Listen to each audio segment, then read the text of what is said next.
you can count on us. This is 7 News Good Morning Fort Sill. Well, happy Wednesday. It's Hump Day. Thanks for joining us for another edition of Good Morning Fort Sill. Got a lot of big news again today. Quite a bit from Fort Sill today. We do. So out there. It's always good to focus on that. And hopefully the soldiers out there are starting their morning off with some nice temperatures today. Yeah. Ulysses Garcia joins us now. And Ulysses, what can we expect this week?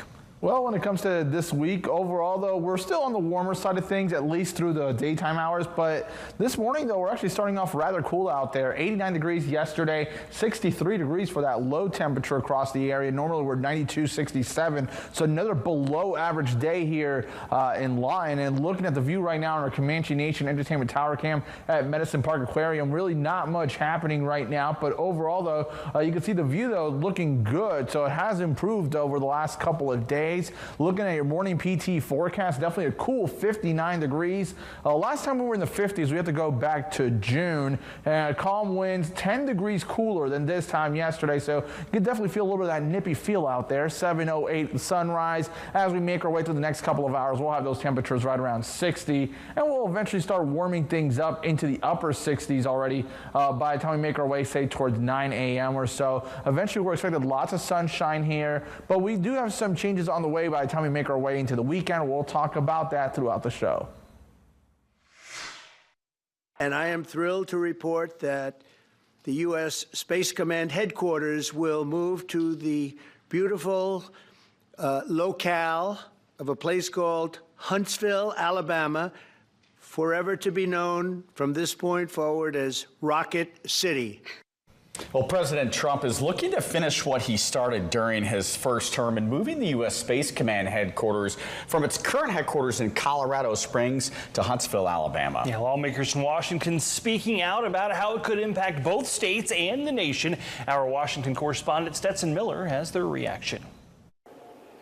Alabama lawmakers on Capitol Hill celebrated this long-awaited decision to move Space Command to their states, while Colorado leaders said it's a harmful move and are vowing to fight it.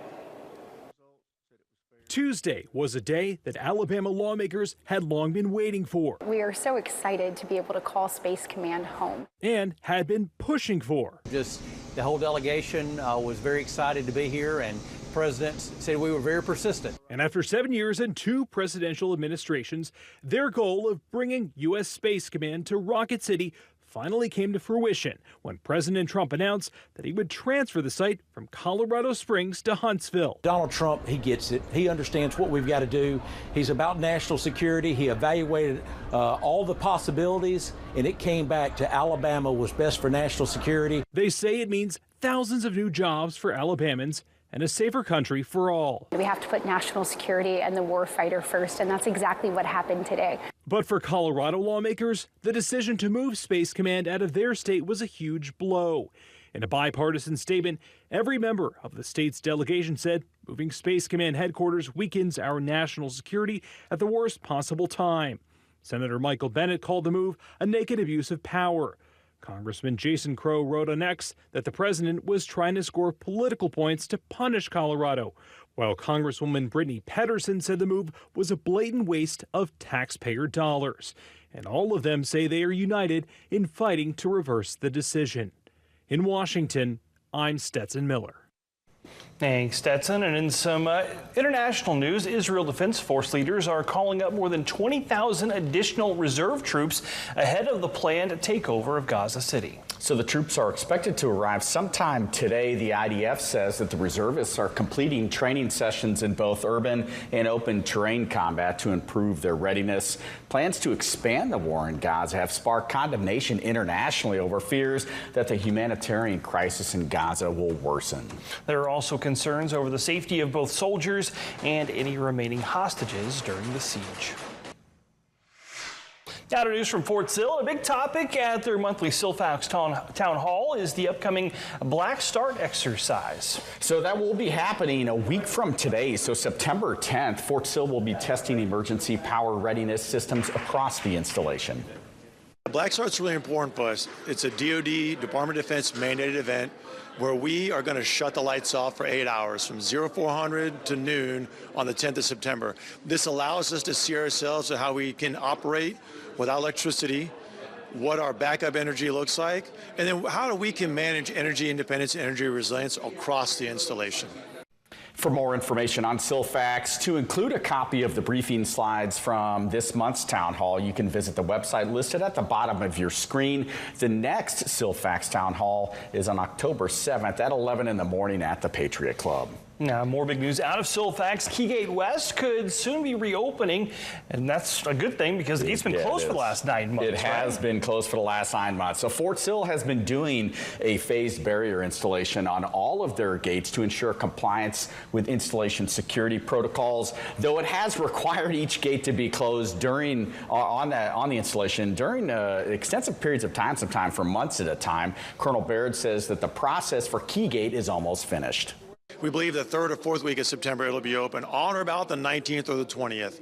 Right now they're doing some finishing touches. They got to validate the system, and that's where we may see some extra challenges there because, you know, new equipment, ideally it works, but sometimes it doesn't. Now, with that being said, security is number one in this installation. We've got to upgrade another gate, and that's 52nd Street Gate. We believe that's going to be October, November timeframe. Well, hopefully that goes smoothly, right? I know. I hate they've been so obviously they haven't said that they're when they're going to open it for a while. Just because I don't know if you remember when they did Bentley Gate, like the Sheridan Road Gate, like the main gate on Fort Sill, it was a little bit of time. Before, you know, they announced it was going to be done in a couple months. Ended up taking about almost a year to do. Unconfirmed reports this morning that a plane has crashed into one of the towers of the World Trade Center. Clearly something relatively devastating happening this morning there. Hello everybody, I'm Colonel Derek Baird, the U.S. Army Garrison Commander here at Fort Sill, Oklahoma, and I am here with Command Sergeant Major Bill Pearson, Fort Sill Garrison CSM. This month we are doing a step challenge in honor of the 24th anniversary of 9/11. It's the 155 Flights Challenge. All right, so we got bronze, gold, silver, platinum.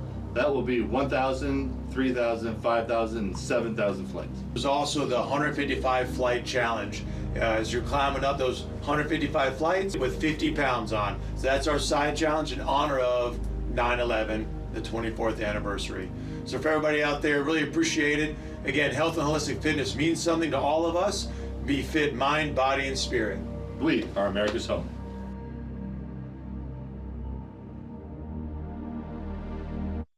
All right, so I had a little bit of a technical issue there. But, yes. Okay, so what we're talking about here is this is a monthly fitness challenge, right? So yeah, so the installation or the garrison commander, so Colonel Baird and his Command Sergeant Major Pearson. So they actually publish an installation fitness challenge every month, and I was talking to him yesterday about this. So that's why we got this video. So they'll produce this video.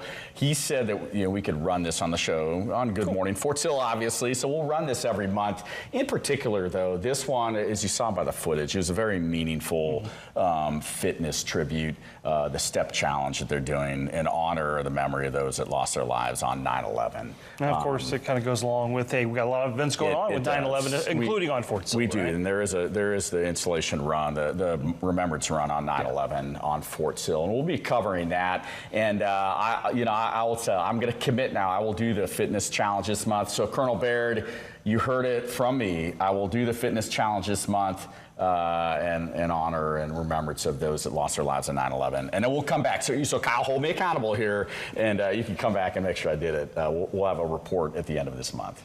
Sounds good. Switching gears now, U.S. Army Explosive Ordnance Disposal Transitions technicians at Fort Sill were recently trained together with troops from multiple countries for Exercise African Lion 2025. So troops from the 761st EOD Company deployed to Senegal for the operation, which included 10,000 troops from more than 40 nations. The exercise is designed to strengthen interoperability, increase readiness, and build strategic partnerships to increase security and stability on the continent. overcoming 110-degree temperature. Sounds like, you know, a Southwest Oklahoma day here sometimes. Not lately. In the summertime. Not lately, though. And they did have some sandstorms, but the troops worked on responding to unexploded ordnance and improvised explosive devices. And looking at some upcoming events on post, Fort Sill leaders and the 75th Field Artillery Brigade are hosting the grand opening of the Outpost, a new DFAC kiosk aimed at helping soldiers with meal cards. So the event will be held next Thursday from 11:30 to 12:30. It'll include a tour of the facility following remarks from Lieutenant Colonel Gregory Fassett of the 100th Brigade Support Battalion. And who else do we got? Yeah, there you go. We got the CG will actually be there too. So we're going to cover this. We got the media release on this. We'll go ahead and cover this. And, you know, we've heard a number of things that installation leadership and across the Army really is trying to do to help with meals for soldiers. Well, the Army is changing the way that it selects officers for command. Coming up on Good Morning Fort Sill, we'll have the latest announcements from Army leadership. Sunny or severe, we get it right, you get it first. First Alert 7 weather. This just in, the town of Velma is being evacuated. Stay connected to the team you trust, your way. Get breaking news and investigations here on the 7 News app. Mark, what are you seeing? Right now I'm here at 2nd and F. Instant forecast with real-time alerts here on the First Alert 7 weather app. And stream live on your TV here or watch anytime on your schedule. Download all 3 for free. Stay connected to 7 News wherever you are. Here's your First Alert forecast with meteorologist Ulysses Garcia. Good morning and happy Wednesday. Looking over our Jackson County Memorial Hospital tower cam in Altus.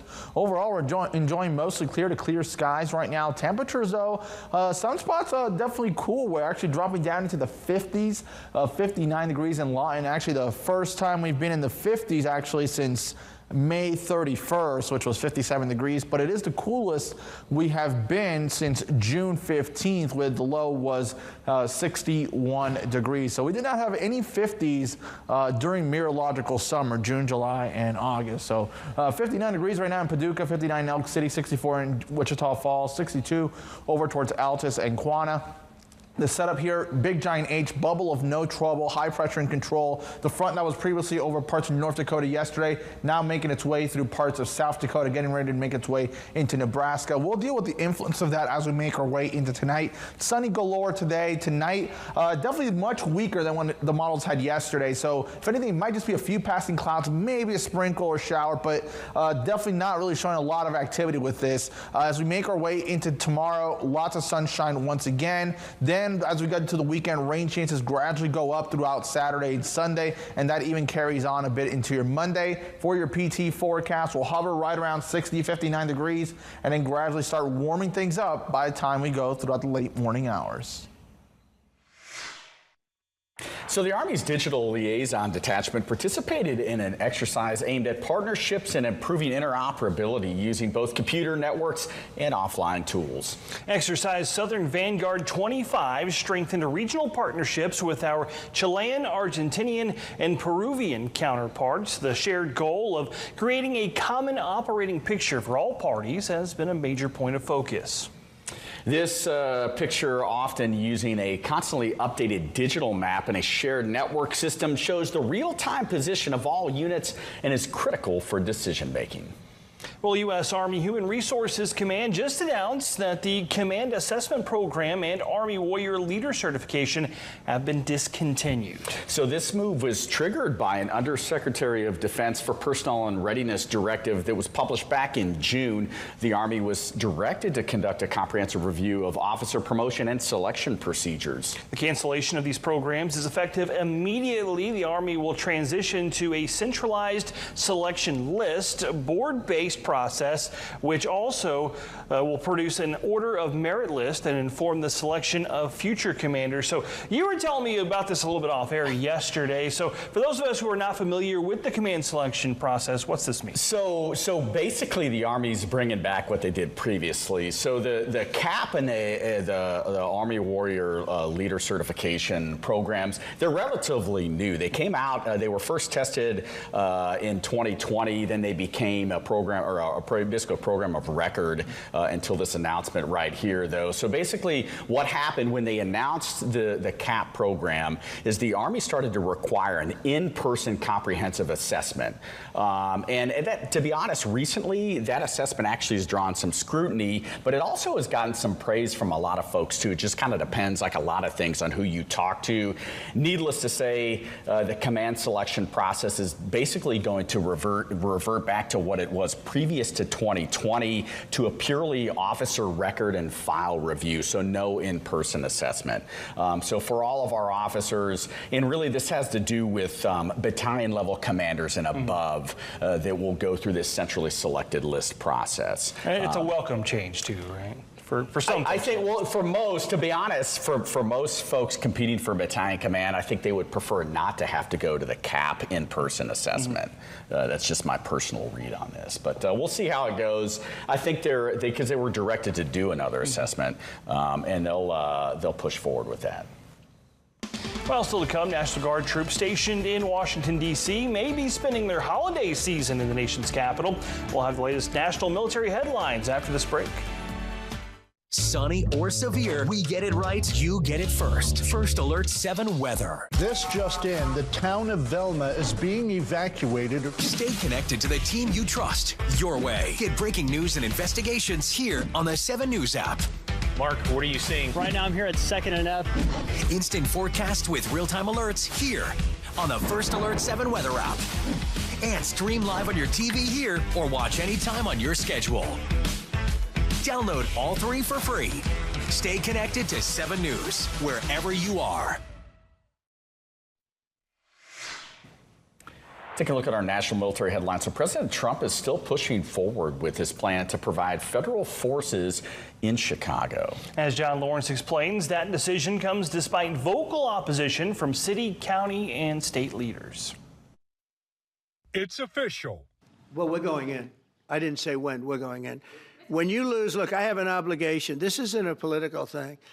I have an obligation. After days of speculation, the Trump administration confirms its plan to send armed military personnel to the Windy City. Chicago is a hellhole right now. Illinois Governor J.B. Pritzker says the land of Lincoln will go to court to fight against the deployment. The President of the United States likes to go on television and beg me to call and ask him for troops.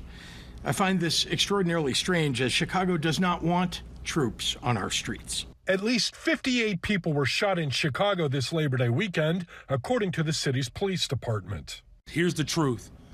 Donald Trump is the last person in America who cares about families on the south and west side of Chicago. The Chicago Mayor's Office of Violence Reduction says shootings, including fatalities, are on a downward trend thus far this year.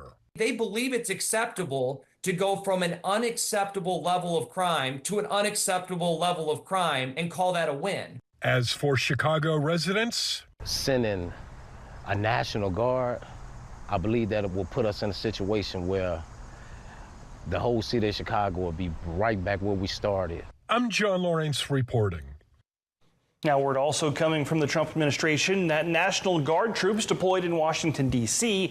are expected to have their orders extended through December. That's right. The extension is intended to ensure the continuity of benefits for service members and their families. Guard members typically do not qualify for military benefits unless they are on active orders for more than 30 days. The extension has not yet been finalized. Right now, it's unclear just how long the mission will go on. Well, President Trump has announced that the U.S. military conducted a strike on an alleged drug boat tied to a Venezuelan drug cartel. 11 people were killed in the strike, which occurred in international waters. The president said the alleged drug boat was tied to the Tren de Aragua cartel, which was designated as a foreign terrorist organization earlier this year. The use of military force against Latin American drug cartels represents a significant escalation by the Trump administration. The U.S. military has deployed thousands of military assets around the Caribbean and Latin America as part of a ramped-up effort to combat drug cartels. Well, 8 living members of the USS Missouri were honored yesterday in Hawaii, reuniting on the very same battleship that saw the official end of World War II 80 years ago. The Missouri was the last battleship commissioned by the United States. It played a key role in the battles of Iwo Jima and Okinawa, and her quarterdeck was the site of the surrender of the Empire of Japan, which ended the conflict. Memories of the war still vivid in the minds of those that were there that day in 1945. Oh, I'm sure, I wouldn't want to admit it, but I'm sure there were times when I wondered what was going to happen next. We knew we were playing a significant role in bombarding the enemy locations. I would always be proud of my Navy service, but particularly proud of my Navy service as we participated in the end of the war. Here's your First Alert forecast with meteorologist Ulysses Garcia. Good morning, and looking over our Comanche Red River Hotel Casino Tower Cam in Duval. Overall conditions are looking good right now. Just a little bit cool in some spots with a few dropping into the 50s, and definitely from this time yesterday to now, especially north of the river, a bigger decrease in the thermometer line, really just winning there at 10 degrees cooler. Second place, Chickasha at 8, along with Childress at 8, and then, well, actually just updated there, 7 degrees cooler right now. Visibility, though, not too much of a factor. However, though, we are dealing with a little bit of reduced over towards Chickasha at 3.5 miles, 6 in Graham. So there is still that small chance for a little patchy fog here. High pressure in control. Our front is making its way through parts of South Dakota, getting ready to go into parts of Nebraska. But like I mentioned earlier, it's much weaker in nature than what we had, what was showing yesterday. You can see the front kind of pushing through, just a few clouds as we go into tonight. Lots of sunshine today, but more sunshine on Thursday, and then things kind of change a little bit as we make our way into your Friday.